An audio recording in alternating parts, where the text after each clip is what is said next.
berarti sebelum kedatangan para wali itu di tanah Jawa sudah ada orang Islam. Misalnya di daerah Leran, ya, di daerah Leran di Gresik itu ditemukan batu nisan yang bertuliskan Fatimah binti Maimun, dan itu berangka tahun 1082 Masehi. Berarti kan ini Islam, ada orang Islam yang sudah masuk pada waktu itu. Kita juga tahu bahwa pada paruh kedua abad ke-14 itu sudah ada orang-orang Islam di wilayah kerajaan Majapahit yang beragama Hindu. Sejumlah ahli sejarah menyebutkan Islam masuk ke tanah Jawa pada abad 11. Namun ketika itu penyebarannya masih bersifat perorangan. Hal itu dapat dibuktikan dengan sisa-sisa peninggalan berupa makam sejumlah pejabat dan putri Majapahit, serta makam Fatimah binti Maimun di Leran, Jawa Timur.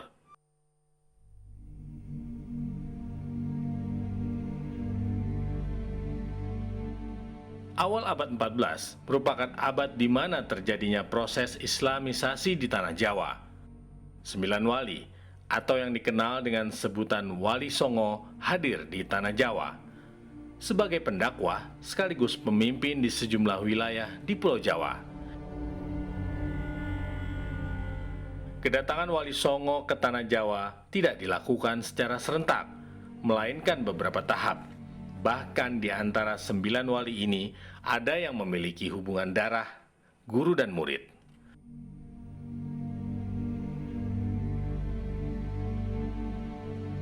Sejarah menyebutkan Syekh Maulana Malik Ibrahim merupakan wali Allah yang pertama menginjakkan kakinya ke tanah Jawa.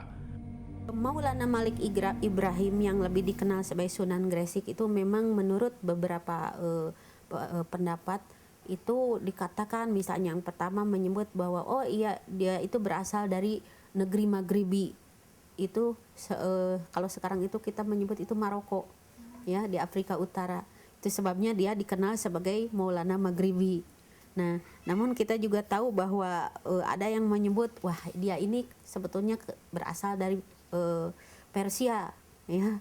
Nah, itu disebutkan bahkan dalam tradisi lokal itu beliau ini keturunan ke-12 dari Nabi Muhammad dari garis Ali bin Abi Thalib.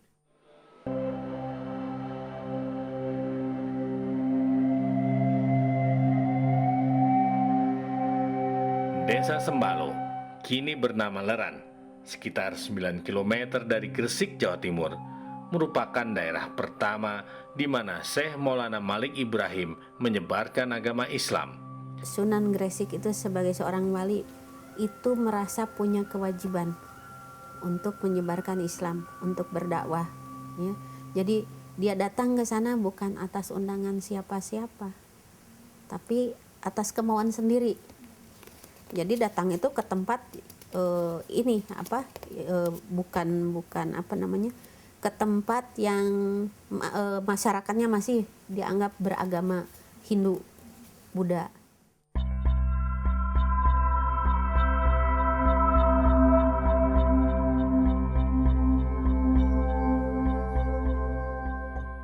Kehadiran Syekh Maulana Malik Ibrahim pun sekaligus dianggap mengakhiri dominasi Hindu-Buddha. Dengan cara bersahaja, Syekh Maulana Malik Ibrahim atau yang lebih dikenal dengan sebutan Sunan Gresik memberikan ajaran Islam kepada masyarakat melalui banyak cara. Berdasarkan naskah Babat Jawa, Sunan Gresik datang ke tanah Jawa pada tahun 1399 dan wafat tahun 1419. Sebagian wilayah Gresik, Jawa Timur telah memeluk agama Islam. Namun kerajaan Hindu-Buddha terbesar saat itu, Majapahit, belum begitu tersentuh dengan ajaran Islam. Usaha itu dilanjutkan wali Allah lainnya, Raden Rahmatullah atau Sunan Ampel, yang masih memiliki pertalian saudara dengan Sunan Gresik. Sunan Ampel itu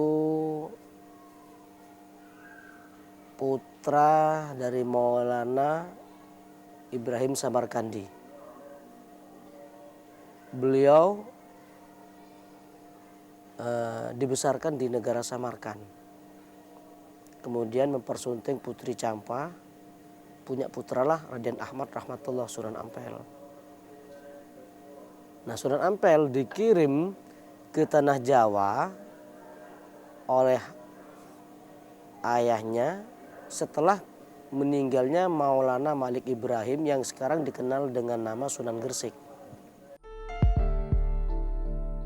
Kehadiran Raden Rahmatullah semakin memperkuat ajaran Islam yang telah ditanamkan Sunan Gresik di masyarakat Jawa Timur, khususnya wilayah Gresik. Hubungan dengan kerajaan Hindu-Buddha yakni Majapahit pun semakin erat.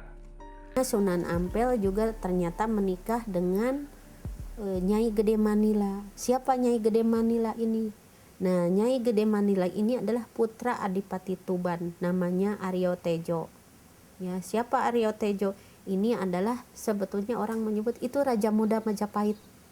Ya, jadi bayangkan seorang sunan, seorang ulama menikah akhirnya dengan kerabat istana juga begitu. Di kawasan Ampel Denta, Raden Rahmatullah membangun kawasan Islaminya.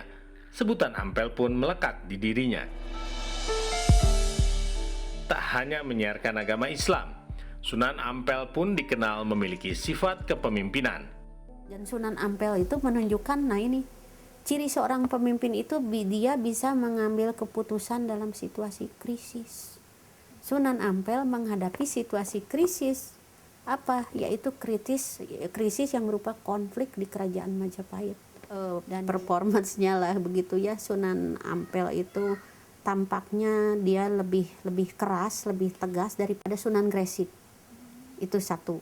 Tapi dalam ketegasannya itu juga dia masih bisa tadi bertoleransi. Jadi Sunan Ampel itu dianggap berhasil, terutama itu, yaitu menghasilkan kader-kader dai yang nantinya menjadi para wali.